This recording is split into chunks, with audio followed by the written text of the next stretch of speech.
Welcome back to another great episode of Comedians in Bed, where comedians can be comedians. And I don't even know what that means, but it just sounds like something you should say on a podcast. As you know, always got another great guest, and she's nothing short of amazing. Her writing ability is like some of the best in the comedy scene, man. And I'm so glad that we got her here today. Please give it up for the very funny, the very talented Rochelle Collins, everybody.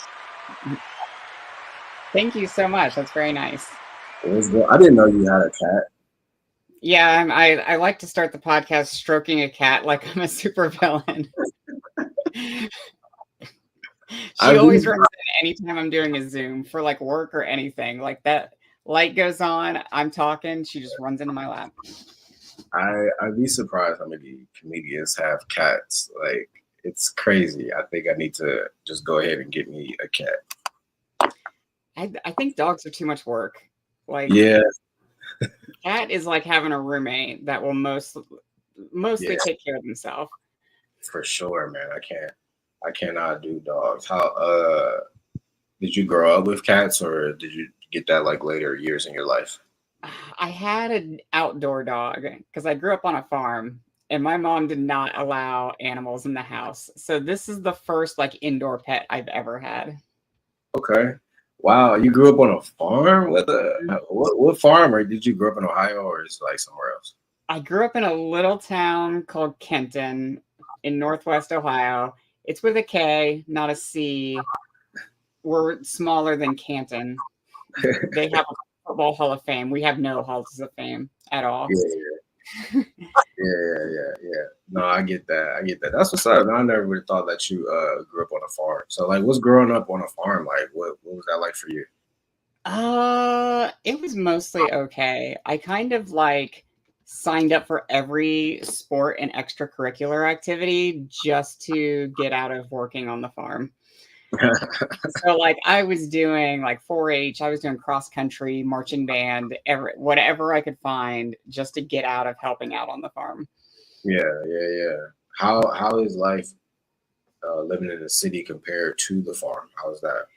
Yeah, once I got out of college and moved to Columbus, that was like, oh, I'm moving to the big city now. Right. And I got used to it right away. I like living here. I like Columbus a lot.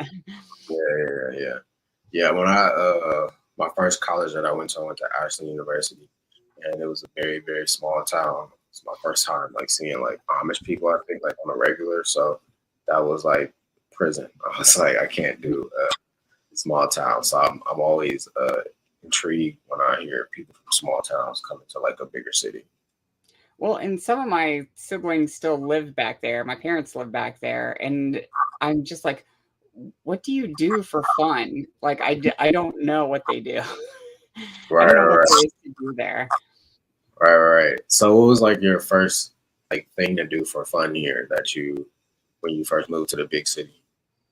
When I first moved down here, the only people I knew were like a couple of friends from high school that like graduated after me, and they were still in school. So I hung out with them all the time. A lot of like video games and partying every weekend. Yeah. No, I get that. Rochelle, what how did you come about? Because you kind of, for lack of better terms, came out of nowhere with the whole group of people where you guys started throwing your own shows, and quickly you guys became like the people to reach out to, if they want stage time. So how did comedy become your thing? Well, I had started doing some open mics before the pandemic, but I would do like one every couple of months or something. Like I wasn't doing it that often, and I wasn't really concentrating on writing. And then Christine Horvath, she started Rough Drafts in 2022. And I knew her already, so I was like, oh, that seems like a safe place to like try to do comedy. I did it one time in like June. I met Bridget, and then Bridget immediately put me on the What the Fuzz show. And I was like, oh, this is how comedy works. You do an open mic one time, and then you get booked on a show. Wow. I'm like, this is easier than I expected. And then, so yeah, and then after that, like there was a couple of people at that show that put me on shows, and so it just kind of snowballed from there. And Yeah. then I had like time where I wasn't doing any shows, so I was like, oh, I think I could put on my own show, and like I just asked people to do it, and I've done it 3 or 4 times now. What what what what got you before forgot what I was about to ask. Okay, Rough Drafts produce your shows. What got you into comedy? Like, you said you started out with Zoom, but what got you into comedy? Was it you just like to laugh, or was it like a bet or a dare? I feel like I was kind of, I don't know, a comedy nerd about it. I like growing up, we only had like 5 channels, so I didn't get to see a lot of comedy, but like I do remember like vividly my brothers were like quoting Wayne's World, and I was like, I got to find out what this is. So I Mhm. like forced myself to stay up late on Saturday night and watch SNL, and then I was hooked. And like I had a friend who like every Monday we would like talk about our favorite sketches on SNL every week. And then once I got to college, then I had Comedy Central, and I was catching up on like all of these like stand-up specials, and I was really into like Norm Macdonald and like Dana Carvey, and those were ones I like watched multiple times. Yeah, yeah, yeah. When you go, I notice your style. You're more so a person who goes up there and talk about their life. What gave you? Because a lot of comics don't usually do that so early on. They might talk about um, stuff that don't necessarily pertain to them, or they may say stuff that they think a comic is supposed to say. But you go up there and you talk about your life. It gave you the courage to do that. That's a good question, because when I started doing open mics, I was like, can I do trans material? Like, can I make this topic funny? Because it's if you just see trans people in the news and like stuff, the media, it's usually a bummer. And I was like, how can I like, should I even try doing jokes about this? It's like a bummer of a topic. And then at some point, this like light bulb came on, and I was like, what if I just go up there and I start with like, I'm trans, it's super awesome. Here's a bunch of stuff that happened to me, and just be super positive about it. And Hmm. then the material became more fun to write after that. If I just like pretended, well, it's not all pretending, but like just be super popular, positive about it, and talk about, instead of trans people in general, just talk about what I've gone through and stuff like that, and stuff I've done. And that made the material way more fun to write and do. Are you ever nervous when you go up there and you might reveal something new that someone may have not heard before? No. I was kind of, in the early days, I was kind of nervous about like outing myself in public, but it's been 2 years now of doing shows almost every weekend, and nothing bad has happened. So I'm like, oh, I don't really think about it anymore now. Yeah. No, I've seen people have like positive reactions as soon as you say it and laugh about it and kind of breaks. I mean, I don't ever feel like there's ever tension up there when you're up there, but um, yeah, I like it when you go up there and you do it, and then plus you have more material than just talking about being trans, which I think people keeps people more engaged in your material. What kind of conversations? One of the things I like to do is like kind of hang back after shows to see if patrons will or patrons will come up and talk to me about my material. Does anyone ever come up to you and talk to you about your material? If so, what are some of the things that you've heard?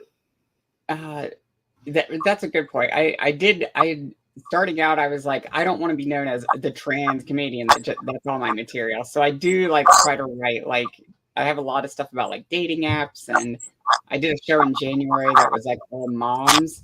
So I did stuff about like having kids and stuff like that, and I didn't even bring up being trans in that show. But Mhm.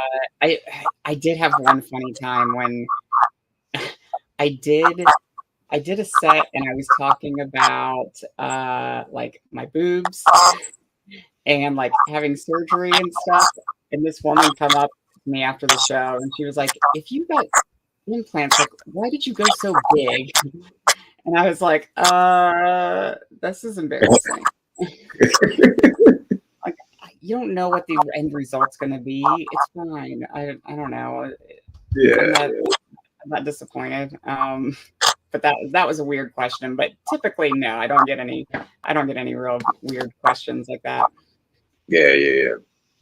Do you ever have like anyone from the community who is like very supportive that you're up there and that you're representing? I mean, Columbus is a pretty diverse community, so I'm pretty sure it wouldn't be highly unlikely. Oh no, yeah, I have a lot of like LGBT people who follow me, and like I know I can think of at least a few of them that have like come to multiple shows of mine and stuff like that. So yeah, I think Columbus is a pretty cool town for being gay, I guess. um, and I Let's do, see. yeah, I do have a few. I don't know if I'd call them fans, but people that have come see me a few times. I do realize that since I've been in comedy, this is the most that I've been exposed to diversity, just with people with different backgrounds, whether it be like religion, sexual orientation, race, ethnicity, all those things. Um, how has being a comedian, have you felt welcome? Just in general, have you felt welcome? Just in general and in the Columbus scene. That yeah, that's a good question because like when I started doing open mics, like comedy has a reputation of like, oh, it's all competitive and like everybody's like unfriendly to each other and trying to be better than one up each other and stuff like that. And then it turned out to not be like that, at least what I've seen. And going through like the rough drafts open mic, I made a lot of friends there, and it was very supportive. Um, and just like not only the other comics, but like the people who come and see comedy have all been like really cool too. Yeah, yeah, yeah. When you how do you feel about other comedians who may make jokes about like your sexual orientation? How does that make you feel? Because I've never been able to ask or sit down and have that dialogue about that. And usually I just have it with like white males. But how do you feel about comedians who make jokes material about your lifestyle? Uh, the I kind of wish they would just stay away from the topic because I feel like I've only heard like I can only think of like two or three times where I've like heard another comic make a trans joke. And even when they're being positive about, like, they're not, it's not like against trans people, even when they're trying to be like supportive, I still feel like I don't know, stay out of it or whatever. Um, just avoid that topic. Like, I don't know. If I went up there and like, if I went up there and did jokes about how like people shouldn't be racist to black people, like would I don't know, how would you feel about that? If I went up there and did that. Yeah, Uh, it would make it would like when people say like I'll just share my experience when people start to say jokes about black people. I do feel like a sense of like anxiety in my chest, and then I mhm. just make sure I keep my ears open to see like what they're trying to convey and that they convey that the right way, or in a way that could be received. And sometimes like it don't even be like super harsh. One comic had a joke about not necessarily about black people, but about like what something we do, and I just told him like I don't understand what you're trying to say. And then once he explained to me what he was trying to say, I was like, oh, okay. you should say it like this, so that way Black people can like be on one accord with you and understand. So I just try to keep an open ear and an open heart to try to see what are they saying or what are they like trying to say. Yeah, and I feel like the best comedy is when someone's like talking about their own experiences and like what they're super knowledgeable about. So talking about different groups of people that you're not a part of, I don't know. It seems a little disingenuous. Yeah, like I did I did have one time where I was at an open mic and a guy I didn't even know like came up to me and was like, "Hey, I've got this one trans joke. Can I run it by you before I do it on stage?" yeah, And he told it to me, and I'm like, "Okay, that's kind of funny. Like, go ahead." But that happened once. I can relate because I don't like when I don't like when dudes tell abortion jokes because I'm like you haven't had one. If you're going to tell one, I think you should tell from the perspective of, you got a girl pregnant and she had an abortion and talk from that perspective as just from the sake of just like talking about it, just to talk about it. So I get what you're saying. Wow. It's funny you bring that up because not last year, or was it last year? When we were having the issue to like for the abortion access or whatever, Amber Falter put on a show and asked me to be on it. That was like raising money for Abortion of Ohio, and I was like, huh, like I didn't feel like I was in the right position to like write jokes about abortions because Right. it's not something that like I've ever had to experience or ever could experience. Right. So I went like a different way with it and brought it back to like talking about my experiences and talking about birth control in a different way, kind of from the other side and stuff. So I was able to like kind of still stay on theme. But Yeah. yeah, I didn't feel right writing abortion jokes. Yeah. No, I definitely understand. Now you do also produce shows in the Columbus comedy scene. What is like your goal or what do you aim? I always try to have like a theme for like my show. So this show is for comics to do XYZ, then this show is for comics to do this, that, and the third. So do you have like a theme or is it just like a show? Like what's your end goal when you produce comedy shows? Well, I did two shows last year that were like it was called Unmatched and it was like singles themed and I was trying the idea was to try to get like single people to come and like watch a comedy show and then like mix and stuff and I kind of did some bits with the audience in between and those went really well. Um I might bring it back. I don't know. After the second one, I was kind of like I don't want to really produce something right now. But Yeah. then with the Hot Girl Summer that I did in July, it's kind of funny how that came about because I just like I texted Hannah on a whim and was just like, "Hey, I kind of want to do a show. I kind of have an idea for a show. Do you have any dates coming up?" And she was like, "I actually have a date in 2 weeks." And I was like, "Okay, let's do it." And then I like messaged a bunch of people and we did all women. We called it Hot Girl Summer, but I wanted to do like a theme, so we had like a beach theme. We had like beach balls, and we did bits in between the comics too. And I wanted to make it like a party. We had like my brother was DJing and like, had music and stuff. And like, yeah, if I want to do a show that like I'm excited about and that like I would want to go to that's more than just like introducing each comic and that's it. Like I like having a theme. I like having like surprises for the audience. But yeah, that's kind of my goal. And I have another one coming up. I don't know when this is gonna go up, but When's your next one? what's that? When's your next one? So September 21st. We're gonna do one more Hot Girl Summer on like the last day of summer.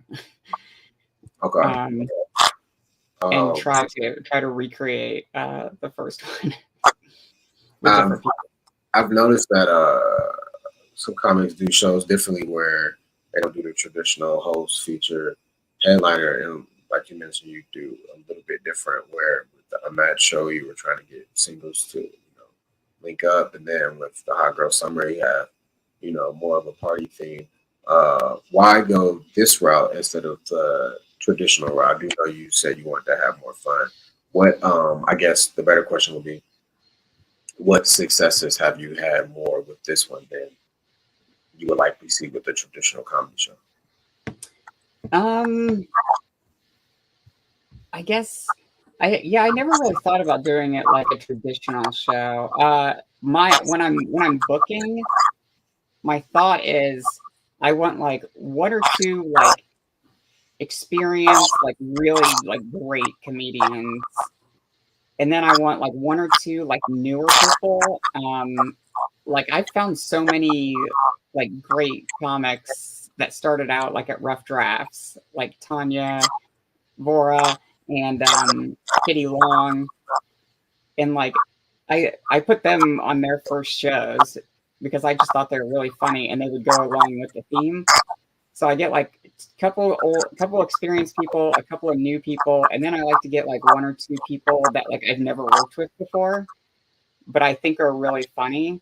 Like on my last one, I got Freddie Simone, who like I think she's really funny, and I've just never been on a show with her before, so I asked her to be on it. That's kind of my thought process for booking a show. What is the what does the future hold? First of all, kudos to you. 'Cause I don't know how you do it, but you be having jokes sometimes about how you be having, or I don't know if you have jokes or I just hear you say it in conversation where you talk about you having to pick up your kids. I don't see how y'all do comedy with kids. I couldn't do it at all. But that being said, how do you? Well, what do you think the future holds um, for you specifically when it pertains to doing comedy? Let's see. As far as how I do it with kids, like I think I have them every other week, so there's some weeks where it's just not an issue because I don't have them, but they're old enough now that they can stay home alone, so that also helps. If I was doing this 2 years ago, it would have been, or when I started, it was a lot harder because a lot more to like rearrange things because they couldn't be home by themselves. But they're older now, so it's fine. As far as the future goes, that is a good question because I I'm not like super into producing shows. Like once in a while, I'll have an idea and want to do it, but like I don't want to do it regularly. Like Allison, she does her tattoos and tarot show, and she like loves producing and is so amazing at it, and like just loves it. And I'm like, oh, I don't love it as much as she does. Right, I would much rather come in, like do my set and go. Like when I'm producing, I'm always like making sure like I'm doing the timer, I'm doing the light, I'm like making sure like if we have music, the music works. And I'm thinking about all that stuff and not being funny when I'm on right. stage. So producing is difficult. It's really hard. Yeah, yeah, for sure. I remember I started producing probably like year or two, and then I just was like, yeah, this is raising my anxiety to an extreme level. I'm okay. I just Yeah. started back this year, so no, I definitely understand. Um, One thing I do want to get into, like not instead of stand up, but like along with it, is doing more like videos and like doing like sketches and stuff filmed. I've started doing like reels to like promote whatever show I have coming up next, just so I can like practice with like a video editor and like try to like learn that stuff by just doing these short little like 1 minute videos, and that's been fun. I want to do more like videos and sketches like that. I'm glad you brought that up because I forgot, so I'm gonna ask you now. Are you the one that's like making the stick figure posts that you do? Like, do you design that and stuff, or The the comic strip. yeah? Yeah, so my username, Bitsmack, is actually the name of my comic strip that I started in 2002. Okay, yeah, talk And about that. How did you get into? I mean, it's funny, it's different, it's unique. How did I you come about doing that? I think that was I needed an outlet, like I needed a creative outlet, um, but I hadn't got into stand up yet. So when um when I started the comic, like web comics were just becoming a thing. There was Penny Arcade, which was basically like they talked about video games and swore. And back then, all you had to do was know how to make a web page, and you could put up a web comic. So I started it then, and I've never really been able to quit it just because, like, I tried a couple of times, and then I'm like, oh, I have a good idea for a comic. I want to do another one, and then so I'm like, okay, I'm just never going to end it. And it's kind of autobiographical, but it's also just really silly and really like ridiculous. But I think that was how I got the comedy out before I got into stand up was by drawing these every week. Okay, yeah, I like it. It's dope. I like that. I like it. I like it a lot. I actually look sound like a nerd, but I look forward to seeing it when I see it on my timeline. Thanks. As I wrap it up here, always follow up with the last same question. Rochelle, who is on your Mount Rushmore for comedy? I knew you were going to ask this, and then I still did not prepare an answer. But are we going to replace the existing Mount Rushmore? Like, can we just like carve those faces off and put these new ones on? Because I don't want to steal like more indigenous land. Like, let's just take the one we got. It's not going to be prettier because like comedians are not noted for being attractive. But okay, here's my four that I would put up there. Like I gotta go way back. I think the first one I've got is like George Carlin because I feel like people are still quoting George Carlin all the time and like in his bits, and I just feel like he was ahead of his time in some ways, and I'd put him up there. Uh, I I want to put Seinfeld up there. I know he's been kind of weird lately. He made that terrible Pop Tart movie. He said you can't make sitcoms because everyone's too woke, but that was kind of how I first got introduced to stand up was just his show and just him doing jokes before. So maybe I don't know. Um, I would definitely put Maria Bamford on there. Like I feel like she's just probably one of the best female comedians ever. I was going back and forth between her and Tig Notaro. Like they're both really great. Um, and then a fourth one. Oh wait, do I?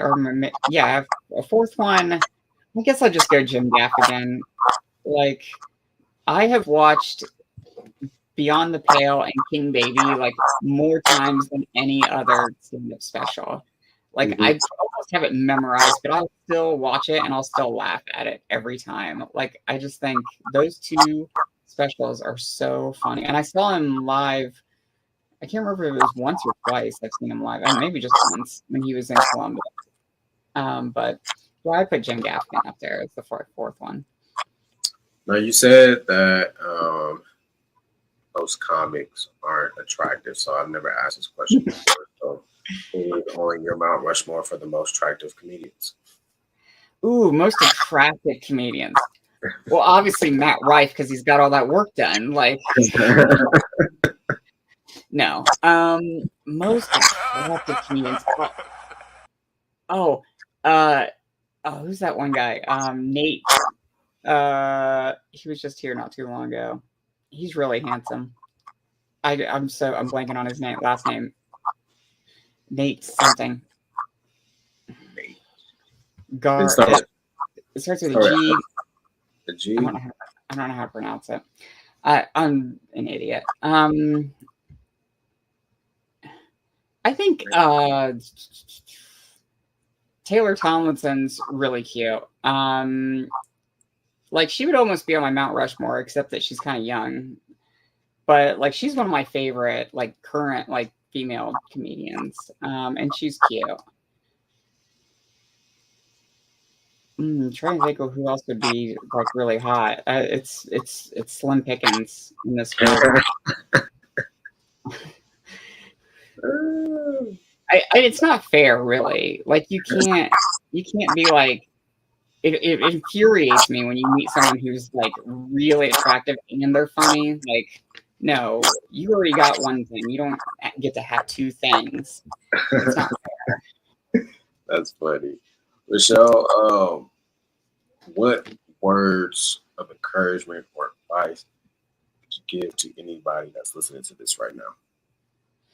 Words of encouragement. Since you did mention your writing, that's where I would spend time. Like, I might write a brand new bit from scratch. I might write in like an hour, but then I'll revise it for like 3 weeks. Like, I think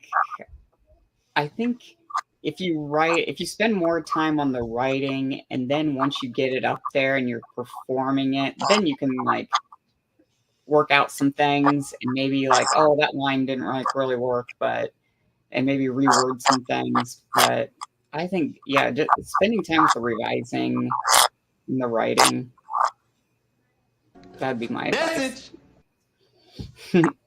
Rochelle, tell people why they should listen to Comedians in Bed. I think people should listen to Comedians in Bed because you don't get to really hear these conversations, these deeper conversations with comedians if you're just out and about. If you're at the club or at the open mic, you don't get to really have these deep conversations. So people should definitely tune in and listen and and learn more about people that they've seen on stage. Rochelle, tell people where they can find you at. The best place is my Instagram at BitSmack. I'm kind of on Facebook, but not really. But that's where I post the most and about all my upcoming shows. Felines, if you want to catch us next week, man, make sure you subscribe to my YouTube channel. We go live every Tuesday at 11 a.m. Eastern Standard Time and 8 a.m. Pacific Standard Time at TYE Comedy. If you don't catch it live, that's okay. You can stream this wherever you listen to podcasts.